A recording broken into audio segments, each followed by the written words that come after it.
Já era. Let's go. Aí, boa. Bom? Maravilha. Isso aí, então. Ê, Gugu. Paz de luz, meu irmão. Satisfação.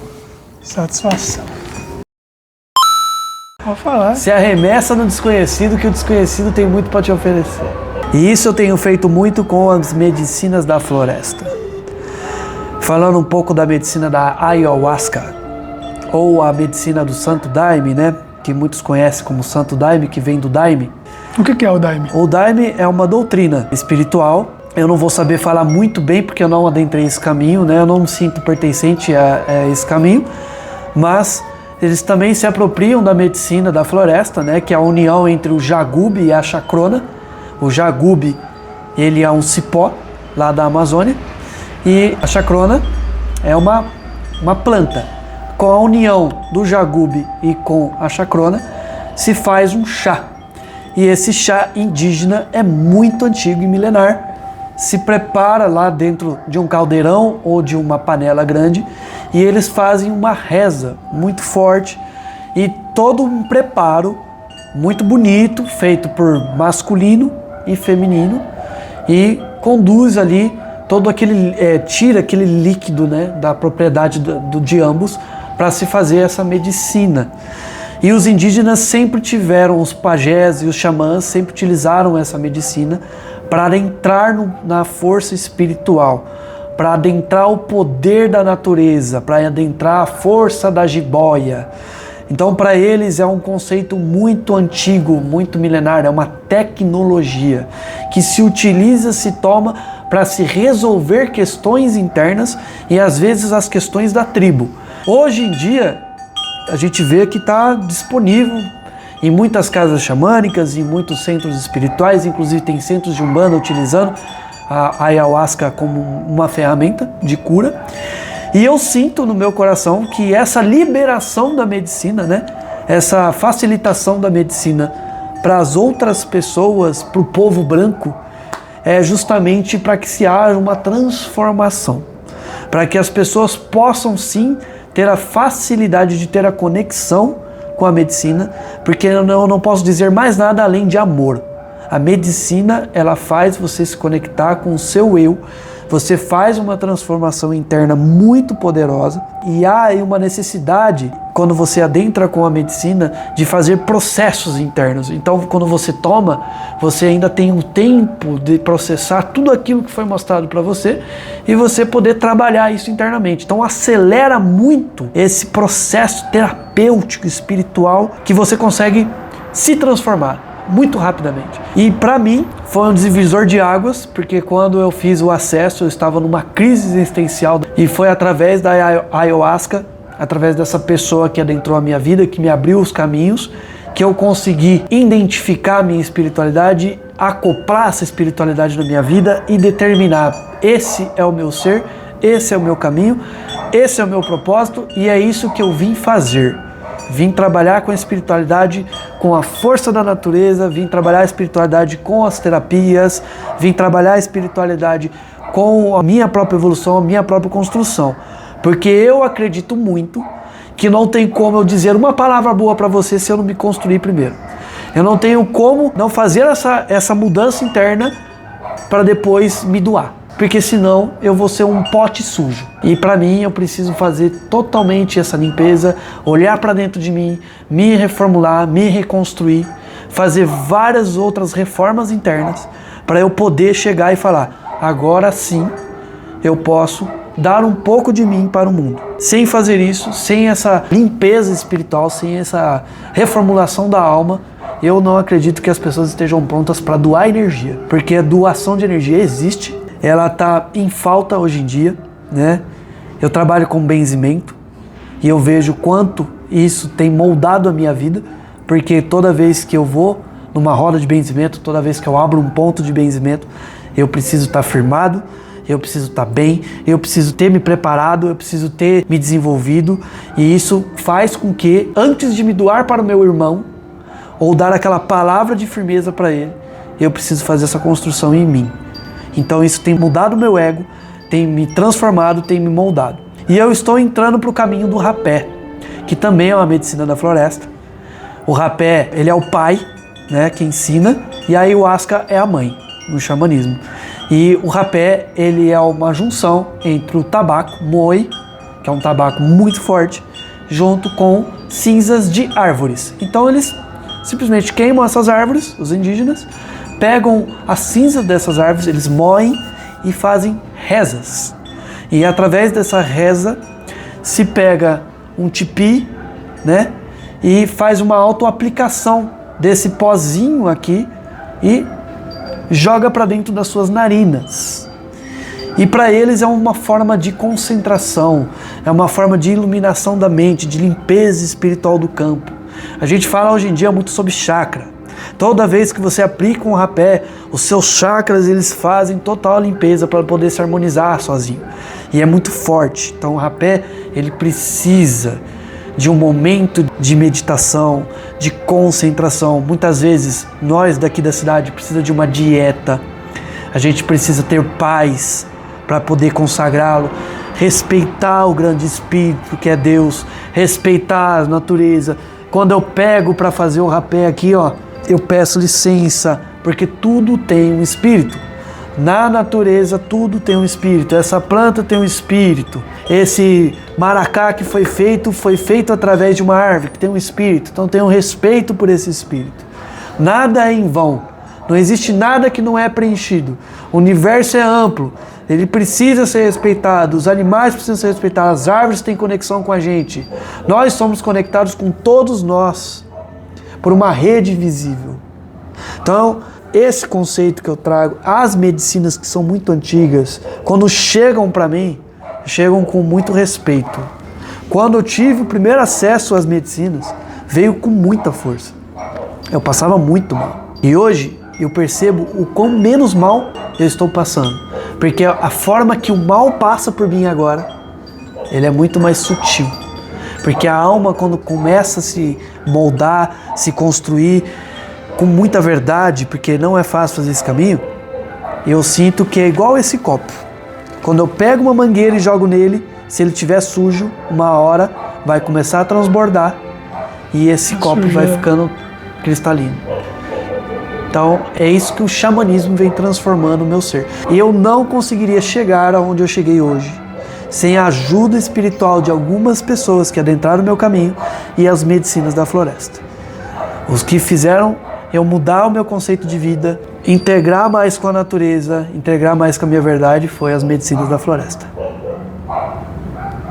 Cara, que bonito, velho. E é interessante, né? A gente às vezes não tem a dimensão dos acontecimentos, das pessoas que vão passando na nossa vida. A gente acha que é só alguém que... Quanto tempo essa pessoa vai ficar até ela ir embora? E aí, às vezes, uma conversa, uma palavra, um dia, e tudo muda. Tudo muda. Ela fala alguma coisa, algum evento acontece. Eu vivi isso recentemente, né? Então, acredito que as relações amorosas que a gente vive ensina muito. E quando a gente tem apego, não só material, mas apego pelas pessoas que passam pela nossa jornada, às vezes dói. A partida. Exato. Porque é um luto, é uma desconexão, é uma simbiose que se cria que depois se desmantela. É um rompimento muito brusco. Rompimento muito brusco. O xamanismo ele me ensina muito. Toda vez que eu tomo a medicina eu morro. A gente tem esse conceito assim, é uma morte do espírito velho para dar espaço para o espírito novo. E toda vez que eu tomei, eu morri e renasci com outros conceitos, com outras ideias, com outras reformulações sobre aquilo que eu já vivi. Então eu acredito que trabalha-se também o apego. E o apego ele não é só material.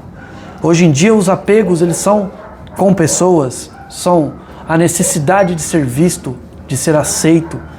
E quando a gente faz uma relação com alguém e a gente acredita que aquilo vai acontecer, que aquilo vai dar certo, e o universo nos mostra que a gente não controla absolutamente nada. E quanto mais pronto a gente estiver de abrir mão desse controle, quando as coisas acontecem na nossa existência, é muito mais fácil a gente passar por essas desconexões, sem que esse sofrimento nos corroa por dentro e nos machuque de uma forma que a gente não consiga nem respirar. Então, viver transições dói. E aceitar que dói é aceitar igual uma borboleta quando entra no casulo e ela sabe que logo daqui a pouco ela vai voar. Mas antes ela precisa passar por todo aquele processo doloroso que é entrar no casulo, se espremer e ter a paciência de aguardar a natureza fazer o seu trabalho. E a gente passa pelo mesmo processo. E quando a gente está pronto para voar, as possibilidades novas acontecem. Isso é muito mágico, isso é muito antigo, isso é um ensinamento que hoje em dia a gente já se perdeu. Hoje em dia se ensina que tudo é para sempre, que a pessoa é para você, que aquele amor é eterno. O único amor eterno que existe é por você. Esse é o único amor que deve existir eterno. O resto são encontros e desencontros de almas afim que estão aprendendo umas com as outras, sendo honestas umas com as outras, fazendo trocas, e quando essa troca não é mais necessária, ela se vai. Aceitar isso, aceitar essa formalidade que é desafiante, né, que é um processo doloroso, que acredito que está muito perto de uma morte mesmo, é essencial para que a gente não crie expectativas da vida que a gente não controla. A gente não controla absolutamente nada. Então, quando a gente abre mão desse controle, é aí onde mora a paz. Sabe? A paz de saber que está tudo bem, que aconteceu aquilo porque precisava acontecer, que aconteceu aquilo porque é necessário para a minha alma. É eu soltar, porque aquilo que é de verdade seu sempre volta. Aquilo que não tem mais necessidade para você sempre vai. O que a gente precisa fazer é só honrar, é dizer muito obrigado pela passagem maravilhosa que você me deu e que eu pude trocar com você, mesmo que tenha sido muito difícil, que tenha sido uma pessoa difícil. Mas as pessoas difíceis e os processos difíceis ensinam o que falta na gente. Aceitar essa sombra, aceitar essa manifestação também é desenvolvimento. Ficar no ego, abrir para a dor, não vai te levar a lugar nenhum. Você vai ficar estacionado naquela dor. Aceitar que tudo aquilo que foi entregue para você é ensinamento, vai te levar a um patamar muito diferente do que você está acostumado hoje em dia. É profundo, é necessário, mas eu acredito que todas as relações humanas que a gente tiver, até inclusive com família, são portais, são convites. Pessoas te convidam a olhar para si mesmo através delas. São espelhos, são aspectos seus. O universo, a gente veio todo mundo da mesma fonte. São tudo fragmento de Deus. Todos eles. Você tem um aspecto meu que está aí, ó. E eu tenho um aspecto seu aqui. Eu te ofereço. Se você fica conturbado com o que eu sou, é porque tem um aspecto que precisa ser olhado, analisado. E não adianta ficar nervoso. Uma hora vai aparecer outro, e outro, e outro, para que você tenha a necessidade de olhar. É assim que funciona. É interessante isso, né, cara? O último vídeo que eu fiz recentemente, falando da ilusão da solidão. Eu vi esse vídeo. Você viu o vídeo inteiro? Vi o vídeo inteiro. Oh, maravilha. O que você achou? Eu achei profundo, achei necessário. Ele abrange vários aspectos, né? Às vezes eu fico pensando, será que eu não devaneei demais? Mas na verdade são vários aspectos conectados. São vários aspectos conectados. Eu acredito que vai se conectar a seres que ressonam com a mesma forma, né? Solidão e solitude são coisas diferentes, né? Se sentir sozinho é um processo que se abriu, que você precisa aprender alguma coisa ali. Se você se sente sozinho, que a gente nunca tá, pois é. Talvez seja uma carência, talvez seja uma necessidade de ser visto, talvez seja uma necessidade da sua alma de buscar alguma coisa nova. Então se você tá sozinho ou se sentindo assim, busque. Mas uma coisa você não pode esquecer, com você sempre vai estar. E várias versões suas vão estar ali. E todas elas te convidando simultaneamente para acessar um caminho sagrado seu. Então não tem essa de estar sozinho. Talvez o nosso ego, se coloca nessa posição por achar que a gente vai ser resgatado. Mas a única pessoa que vai nos resgatar é a gente mesmo. Não tem o que fazer. Agora, solitude, que é um estado maravilhoso, super necessário, que eu venho fazendo às vezes assim, eu paro, eu preciso ter o meu momento, eu preciso ter o meu estudo, eu preciso me conectar. É uma verdade sua, sentir a sua própria energia sem intervenção de ninguém. Isso é extremamente importante, porque é aí que você se conhece. Quem sou eu como energia? Pá, tá ali, ó, sozinho comigo mesmo, com as minhas brisas, com os meus pensamentos. Por que muita gente não quer se colocar nesse lugar? Porque é muito fácil eu ficar jogando a culpa no outro, eu ficar simplesmente colocando todas as minhas angústias, todas as minhas lamentações no outro. Mas fazer a autoconstrução, a autoanálise, compreender a raiz dos meus problemas é agonizante. Só que quando a gente aprende que é na agonia que está o seu baú cheio de tesouro, que é lá na tristeza que está ali, ó, que você precisa acessar para você sair dessa condição de merda que você se colocou. Aí você vai pedir para ter solitude, você vai pedir para adentrar a sua alma, você vai pedir cada vez mais para sentir a sua própria energia. Eu acho que é isso. A solidão, ela tem muito a ver também com o medo da gente se descobrir, da gente entender o que medo a gente de si mesmo. É. Medo de si mesmo. De ver o que a gente é de verdade. Isso. E a solitude é quando a gente aceita isso. Que é grande. Sim. Que é assustador. O universo é assustador. E nós somos o universo. Só que as pessoas não conseguem compreender essa magnitude.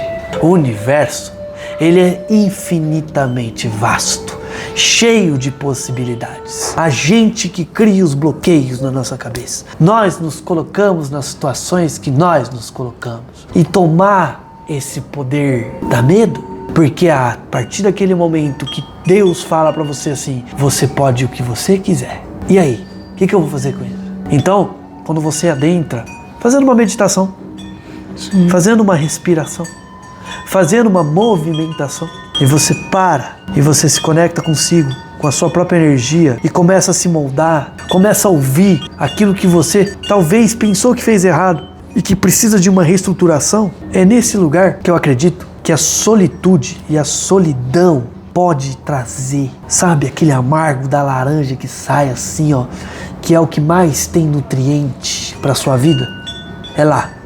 Então quando a alma se espreme e a dor vem, é lindo, é mágico.